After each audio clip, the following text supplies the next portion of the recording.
વિશે છે તો એની ટાઈમ કોલ કરી શકો અથવા તો તમારી સાઇટ ઉપર મુલાકાત માટે બી અમને લઈ જઈ શકો એની ટાઈમ ગમે ત્યાં. બરાબર. હવે બરાબર શરૂઆત કરીએ છીએ સિમેન્ટથી. સિમેન્ટ બધા જાણો જ છો કે આપણી 4 ટાઈપની સિમેન્ટ આવે છે. તો એમાં પહેલાં જે ઓપીસી તો 53 ગ્રેડ બધા જાણતા જ હશે કે ભાઈ 53 ગ્રેડની ઓપીસી આપ. અને જનરલી લગભગ ગામડામાં ને મેન્ટાલિટી એવી છે કે એ જ યુઝ કરવી છે. બરાબર. હવે એનો હું તમને ફાયદો કહું છું કે ઓપીસી ક્યાં કઈ જગ્યાએ વપરાય છે અને આપણે ઓપીસીને કેમ ઓછી વાપરવાની કોશિશ કરીએ છીએ. ઘર ઘણીને મનાવવાની કોશિશ કરીએ કે તમે ભાઈ પીપીસી વાપરો, ઓપીસી નહીં. બરાબર.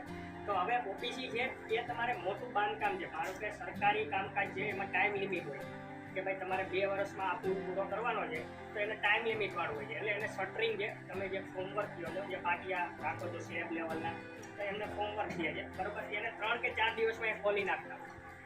આપણે શું હોય કે ઘર બનાવવામાં એટલી ઉતાવળ ન હોય કોઈ મકાન માલિક, તો આપણે શું છે કે એને થોડુંક વધુ 13 કે 14 દિવસ રાખતા હોય ટીપીસીમાં. ઓપીસીમાં નહીં, ટીપીસીમાં વાત કરતો. ઓપીસીમાં આપણે 3 કે 4 દિવસ વધીને 7 દિવસ હજી કાઢી નાખતા. એટલે ઓપીસી છે હવે તમને 53 ન્યૂટન પર mm સ્ક્વેરની સ્ટ્રેન્થ મળે છે, મજબૂતાઈ મળે છે. તમે જે યુઝ કરો છો, સ્લેબ કરો છો કે તમે ગમે એ કરો છો. બરાબર. જ્યારે કોન્ક્રીટ આવશે ત્યારે એનો ટ્યુબ ભરો ને ત્યારે 28 દિવસે એને પાણીમાં રાખી અને ચેક કરો તો એને 53 જેટલી સ્ટ્રેન્થ મળે છે, 53 ન્યૂટન પર mm સ્ક્વેર જેટલી. એટલે એને ઓપીસી 53 કહે. એમાં કોઈ કેમિકલ કે એવું કંઈ આવે નહીં. બરાબર. હવે આવે છે પીપીસી. ઓપીસી અહીંયા અલગ પાર્ટ થઈ ગયો છે પીપીસી. બરાબર. પીપીસીની અંદર કઈ કઈ આવે છે અલ્ટ્રાટેકમાં? તો કે એક અલ્ટ્રાટેક પીપીસી છે. બરાબર. આ તો બધાએ જોઈ જ હશે. પછી એક અલ્ટ્રાટેક સુપર કરીને આવે અને એક અલ્ટ્રાટેક વેધર પ્લસ કરીને આવે. વેધર પ્લસ સિમેન્ટ છે. બરાબર. વેધર પ્લસથી શરૂઆત કરું છું.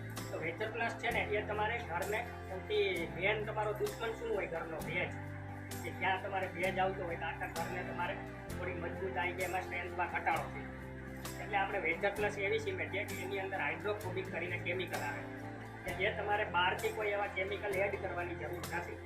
તમારે કોઈ બી પ્લાસ્ટરિંગમાં સ્લેબ લેવલે જ્યાં જ્યાં સિમેન્ટનો ઉપયોગ થાય છે, જ્યાં જ્યાં તમારે સિમેન્ટ એમાં ભેળવો છો તો એમાં તમારે ક્યાંય કેમિકલ યુઝ કરવાની જરૂર નથી. વેધર પ્લસની આવે. વેધર પ્લસ સિમેન્ટ જ એ કેમિકલવાળી આવે કે એ તમારે વોટર રેઝિસ્ટન્સ કરી શકે કે ભેજને બહારથી આવે, નીચેથી આવે, ફાઉન્ડેશનમાંથી આવે તો એ તમારે જ્યાં તમારે એનો ઉપયોગ થતો હોય ત્યાં વેધર પ્લસ યુઝ કરવાનો. એટલે તમારે કોઈ મકાન માલિક કહેતા હોય કે ભાઈ એવી કોઈ સિમેન્ટ આવે છે કે ભાઈ કેમિકલવાળી, તો તમે એને ખ્યાલ હોય તો જાણ કરી શકો કે ભાઈ હા એવી આવે છે, વેધર પ્લસ કરીને આવે છે. પછી આવે છે સુપર. સુપરનું શું છે? એનું પેકિંગ જે વેલ્વેટ આવે એ તમે જે પેકિંગ જોવો છો ને પ્લાસ્ટિક કવર કહેવાય એને વેલ્વેટ કવર કહેવાય. તો એમાં શું છે કે ભેજને તમારે જે બહાર ભેજમાં રાખો છો ને તો બી એમાં ભેજ નથી આવતો. પણ અત્યારે શું છે કે એમાં હૂક મારી દે કે કોઈ બી હોય તમારા કારીગર હોય જે કોઈ હોય તો એમાં હૂક મારી દે એટલે ભેજ આવી જાય. એટલે તમે એને ભેજમાં રાખી દો ને આખું પેકિંગ હોય ને તો બી એમાં ભેજ નથી જતું. એ આખું પેકિંગ જ એના માટે અને એકદમ બારીક મટીરિયલ. તમે જોયું હશે કે સુપર યુઝ કરી હશે તો એકદમ બારીક મટીરિયલ છે. મતલબ કે ડબલ દળેલી સિમેન્ટ કહો છો ને એ છે કે ડબલ દળેલી સિમેન્ટ છે સુપર.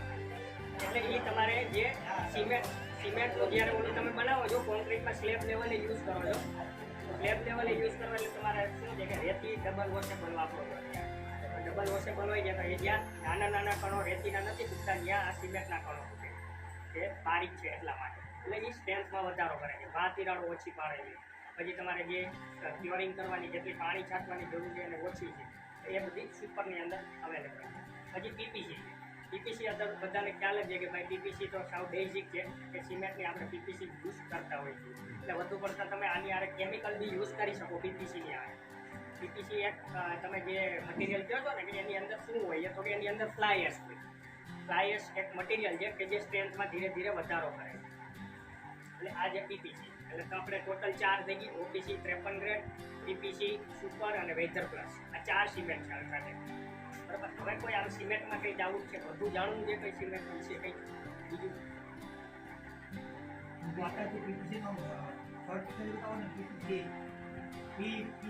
પીપીસી એટલે પોર્ટલેન્ડ પોઝોલાના સિમેન્ટ.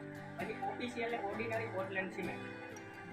પીપીસીનો મતલબ પોર્ટલેન્ડ પોઝોલાના સિમેન્ટ એ ફ્લાય એશ બેઝ એટલે એની અંદર એક બહારથી એડ કેમિકલ કરે. તમે જ્યારે બહાર બનાવશો ને ત્યારે એની અંદર કાળા કલરની ઓલી જે રાખ દેખાતી તો એમને ફ્લાય એશ. જે તમે ક્યાંય બી પ્લાસ્ટરિંગ કરતા હોય ત્યારે જે ગાડીઓ બનાવો છો એની અંદર તમે પાણી નાખો એટલે કાળું કાળું થઈ જશે એ ફ્લાય એશ.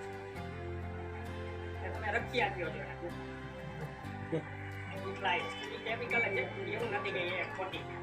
પછી ઘણાને એવું થતું હોય કે રંગ વેરિએશન આવી જાય છે, એ આના કારણે જ આવે કે અહીંયા તમે પ્લાસ્ટર કર્યું હોય તો લીલવણી કરવાનું હોય, આ તમારે કાળો રંગ હોય, એ તે પ્લાયર્સના કારણે, કારણ કે કન્ટેન્ટ ઉપર નીચે થતા એટલા માટે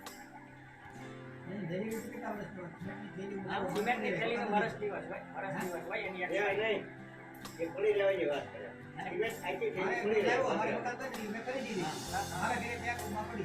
અચ્છા હા વર્ષ સુધીમાં યુઝ કરી નાખો વર્ષ એવું તો થઈ જાય. વરદીમાં શું જવાબ થઈ જાય? હવે 30 દિવસની અંદર આપણે શું હોય 30 દિવસની અંદર યુઝ કરી નાખતા હોય ને તો આપણે 100% એની ગુણવત્તા જ એ મળે. પછી જેમ જેમ તમે દિવસ પાછળ જતા જાય એટલે 90 દિવસ જેવું આવે ને એટલે તમારે 80% જેવું થાય 80% જેવું થાય. ના, બરોબર છે.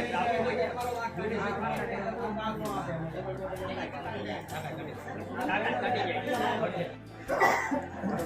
હવે આવે જે વેધર પ્રૂફ, જે વેધર પ્લસ સિમેન્ટમાં જે કેમિકલ આવે છે એ છે વેધર પ્રૂફ. તમે જે વેધર સુપર મટીરિયલ યુઝ કરો છો કે પીપીસી કરો છો કે ઓપીસી કરો છો, બરોબર, એની અંદર તમે જ્યાં બી કોન્ક્રીટનો ભાગ આવે છે, જ્યાં બી તમારે સિમેન્ટનો ભાગ આવે છે તમારા ઘરની અંદર, તો ત્યાં તમે એ યુઝ કરી શકો બધી જગ્યાએ. મતલબ કે ફાઉન્ડેશન લેવલે તમે કોન્ક્રીટિંગ કરો છો, પ્લાસ્ટરિંગ કરો છો, ચણતર કરો છો, સ્લેબ લેવલ કરો છો, બધું જ છે. આ વેધર પ્રો છે એ તમે ઓલરાઉન્ડર છે. આ છે વોટરપ્રૂફિંગ કેમિકલ, વોટરપ્રૂફિંગ માટે કેમિકલ છે. એટલે તમારે જ્યાં બી સિમેન્ટનો ભાગ આવે છે ત્યાં તમે આ યુઝ કરી શકો, બરાબર. વેધર પ્રોનું પ્રમાણ કેટલું નાખવું? હવે એ છે તમારે 200 ml નાખવાનું છે. 200 ml એટલે તમારે કહો છો પાણી પીવાનો ગ્લાસ આવે છે તો એ 200 ml જ છે. પાણી પીવાનો ગ્લાસ જે પ્લાસ્ટિકનો આવે છે તો એ 200 ml જ હોય છે, બરાબર. એક થેલીનો માલ બને છે તમારે ગમે ત્યાં પ્લાસ્ટરિંગમાં કે ભાઈ તમે ચણતરમાં કે તમારે સ્લેબ લેવલ, તો એક થેલીની અંદર તમારે 200 ml ગોળાની અંદર નાખવાનું, અથવા તો તમે જે ક્યોરિંગ કરો જે ક્યારો કરો છો એની અંદર નાખવાનું. હવે તમારે એમ થતું હોય કે સાહેબ એ ગોળામાં આપણે થોડું ટાઈટ માલ રાખીએ છીએ ને તો એ શું છે કે ગોળામાં ચોંટી જાય છે, તો શું છે વોટર સિમેન્ટ રેશિયો આપણે ઓછો રાખવાનો, મતલબ કે થોડુંક મીડિયમ માલ રાખવાનો. પછી જે ઉપર તમે જ્યારે ઠલવશો ને સ્લેબ લેવલે કોન્ક્રીટ નાખશો ને એટલે તમારે વધારાનું જે પાણી છે ને એ બધું બહાર કાઢશે. આ વોટર રિડ્યુસ કરે કેમિકલ, કે વધારાનું જે કોન્ક્રીટમાં પાણી છે એ બધું રિડ્યુસ કરી નાખશે. એટલે તમારે પ્લાસ્ટરિંગની અંદર બી તમારે એમ જ થશે કે વધુ પડતું પાણી હશે તો બી એ બહાર કાઢી નાખશે, અને બહાર જે અંદરથી બહાર કે અંદરથી તમારે જે ભેજ આવે છે ને એને નહીં આવે. આ કેમિકલ એ જ. પછી તમારે જે લોખંડની અંદર તમે વાત કરો છો ને તો લોખંડને બી પ્રોટેક્ટ કરે છે આ કેમિકલ. જે કેમિકલને લોખંડને બી પ્રોટેક્ટ, કારણ કે તમે કોન્ક્રીટની અંદર જ મિક્સ કરો છો તો કોન્ક્રીટની અંદર આની અંદર એવું જ કેમિકલ છે કે ભાઈ લોખંડને પ્રોટેક્ટ કરે, કે એનું આયુષ્ય વધારે છે. પછી કપચીમાં સ્ટ્રેન્થમાં વધારો કરે છે. આ બધું નોર્મલ જે આ બધું ટેસ્ટિંગ કરેલા છે પછી જ અમે કહેતા હોઈએ છીએ, એમને નથી. આમાં જે ટેસ્ટિંગ કર્યા છે એટલે 15% જે કપચીની સ્ટ્રેન્થ છે ને જે 15% કરતાં ઊંચી આવે છે, મતલબ કે વધુ આવે છે 15%. તમારી જે તમને કીધું કે ઓપીસી 53ની આવે છે તો એનાથી 15% તમારે વધુ ગણી લો, એટલે તમારા ઘરની મજબૂતાઈમાં વધારો કરે છે, બરાબર. વેધર પ્લસ તમે યુઝ કરતા જશો લગભગ તો કેટલા કર્યું છે?